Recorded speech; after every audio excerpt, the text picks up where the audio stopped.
Hello, lovely people. I am Muli from Little Wisdom. Welcome back. Today, let's continue talking about the law of role-playing.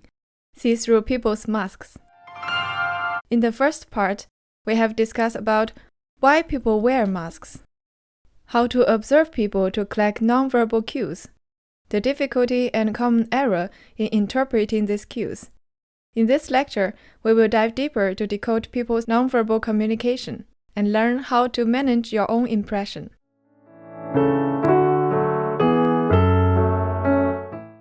We will talk about how to decode nonverbal communication in 5 aspects: dislike, like, dominance, submission, deception. Let's start from dislike. Due to the pleasure principle in thinking, which we mentioned in the law of irrationality, subconsciously, we humans do not like to think about conflicts or disagreements. Therefore, we prefer to assume that people are on our side, or at least neutral. Sometimes we feel something not quite right, but we tend to ignore the feeling. That is the reason why we do not pay attention to people's hostile or resistant actions. Before going into details about specific signs of dislike, we must set up the attitude to trust that intuitive feelings and look for further signs. Let's start the nonverbal cues of dislike from people's face. Here are some common facial expressions when people show their dislike: frown, glare, flashes of impatience, annoyance and irritation in eyes, pursed lips, snare, overall tension of facial muscles. Usually, people try their best to cover up these cues in order to conceal their true feelings. But that covering up takes a little bit more time. Therefore, the real feelings often link out through micro-expressions. Besides face, stiff neck, foaming arms as you make a point, body or feet turn away from you while still in a conversation with you, and overall tenseness in body or display people's negative feeling on you. Signs of annoyance in voice are also important cues. Don't be blinded by the mixed signals. There are 2 types. Firstly, people tend to give a positive command verbally, but with some negative body language. Under this situation, your focus should be on the body language. Second type is people say something sarcastic, pointing directly towards you, but with a smile and jokey tone of voice. Especially this happened several times, you must pay attention to the words. Sudden silence should also be taken into consideration. For example, you say something that triggers a twinge of envy or dislike. People feel the strong negative feelings towards you, but they know that they must hide their feelings. However, they still don't know what to say. Then clap into silence. Another important way that people show their true feelings is when they are drunk, sleepy, frustrated, angry, and under stress. At this moment, they are more themselves than ever. You can also try to test people intentionally. For example, you can try to talk about the recent good news of you without appearing to brag. If you notice people have micro-expression of disappointment and they flatter you without eyes lighting up, then you know there is a hiding envy living inside of them.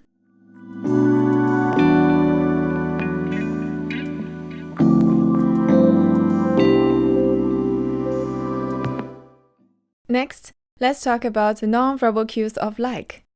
Generally, we humans have less need to hide positive emotions from others, but we often do not like to emit obvious signs of joy and attraction, especially in work. We prefer to display a cool, neutral social front. When people have positive feelings, they show obvious signs of relaxation in facial muscles. Lines of forehead are not tense, pore area around eye widen. Lips appear more fully exposed. People tend to put on genuine smile, which also pulls the cheeks upward. When people feel excited to be engaged in a conversation, their pitches of voice tend to rise. Tone of voice is warm, natural, or even happy and animated, like vocal smile. You should not observe any tension and hesitation. If people feel comfortable in your presence, they are prone to stand closer to you, lean in, not fold their arms, or even unconsciously mirror your body language.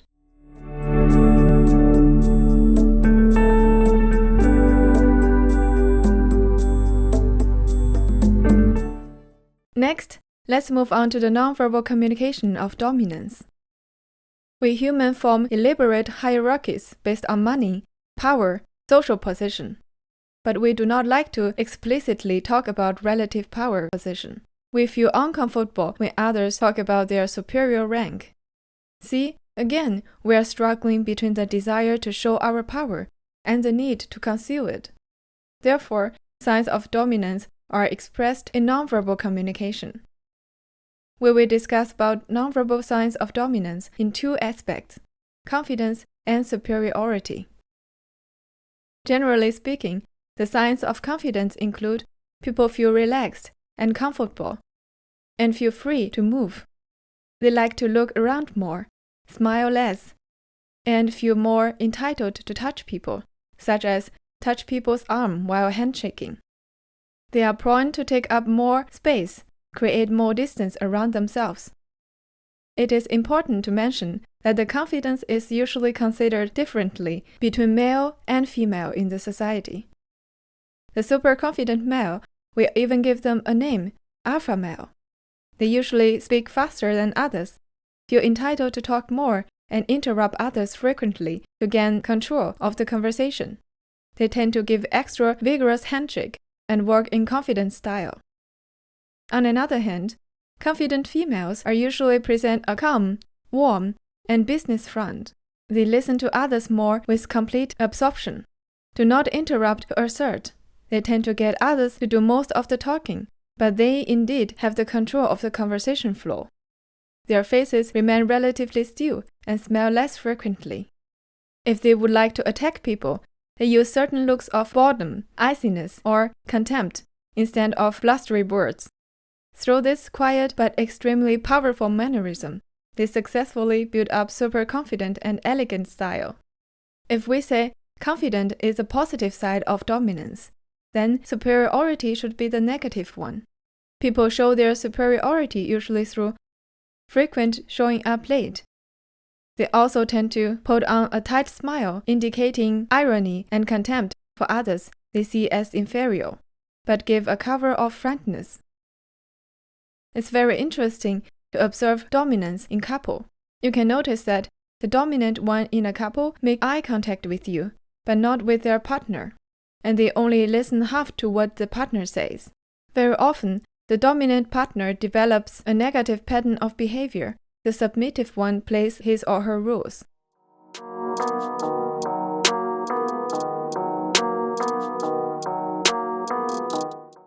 Next, let's have a look at the sign of submission, which also means lack of confidence, anxiety, and insecurity. Opposite to the confident people, anxious people display tension and hesitation. They tend to avert gaze, look around nervously, and blink more, laugh with nervousness, and have more forced smile. They are prone to touch themselves, hair, neck, forehead, to soothe the nerves. We also call this behavior pacifying behavior. They talk in a more halting manner with long pauses. The tone of voice raises in pitch and stays there.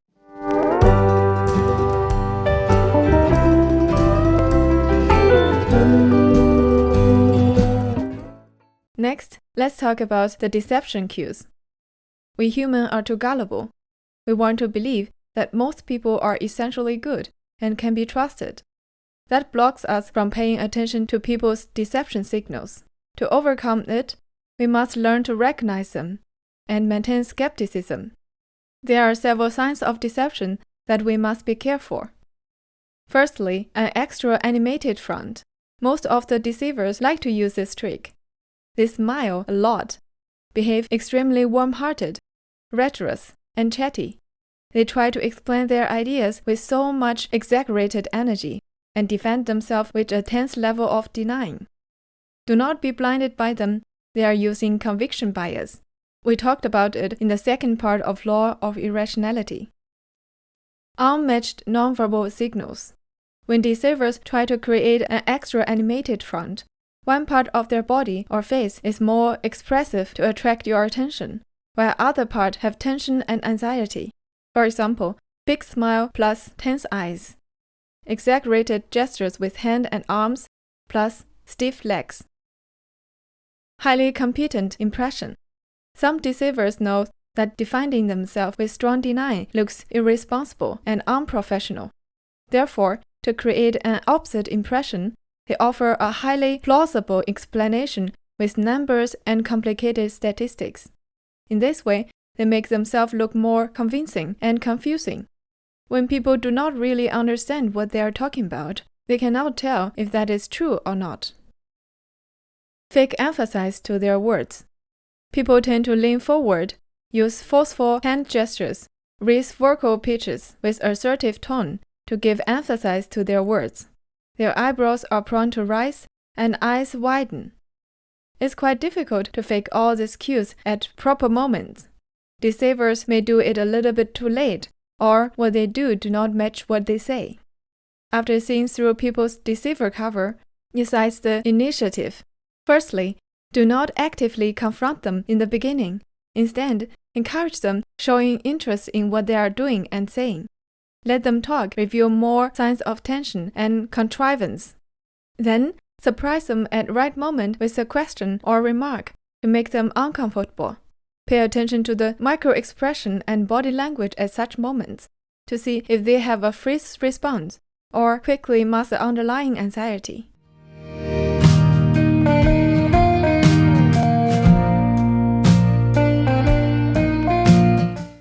Next, let's have a look how to manage your own impression. Consciously or subconsciously, most of us adhere to what is expected of our role, because we realize our social success depends on it. Therefore, it's very essential to accept our role-playing nature and derive pleasure from it. Firstly, you must be aware of what is the proper appearance for you. Then you can learn how to shape the appearance for maximum effects. Here are some practical tips for your charming impression management. Be a smart social performer who master nonverbal cues and consciously set up suitable and positive nonverbal style. Behave likable, flash genuine smile, use welcoming body language, mirror people you deal with, use dominance cues to irradiate confidence. Be a method actor who display proper emotions on command. You can consciously put yourself in a right emotional mood by imagining how and why you should feel the emotion. You can also try to put on the expression. Then you will experience some of the emotions going with the expressions. Take control. Don't continually emoting whatever comes to you. Return to a more neutral expression at a natural moment. Not go too far with your emoting. Be flexible and adapt to your audience. Know your audience and shape your nonverbal cues to their style and taste. Create the proper first impression. As we all know, people tend to judge based on the first impression and have difficulties in reassessing the judgment. Tone down the nonverbal cues, present a more neutral front, a relaxed smile, look people in the eyes in the first encounters. Master the art of presence and absence. Do not present too often. Know how to selectively absent yourself. Display subtly some contradictory qualities. Withdraw some information from people. Make your appearance and behavior less predictable. Project scent qualities. Here are some welcoming qualities in this modern society. Progressive, tolerant, open-minded, generous, supportive, sincere, honest. Occasionally lower your head to appear humble. Behave confidently.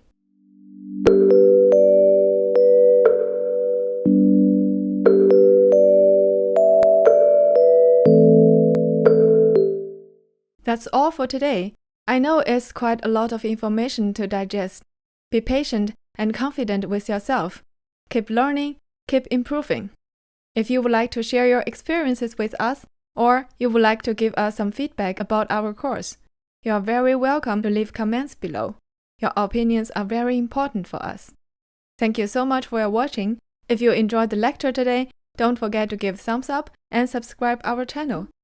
You can find professional psychology tutorials with interesting explanation here. Again, thank you so much for your valuable time and effort dedicated for your mental health. I am Muli from Little Wisdom. Wish you have a wonderful day and see you next time.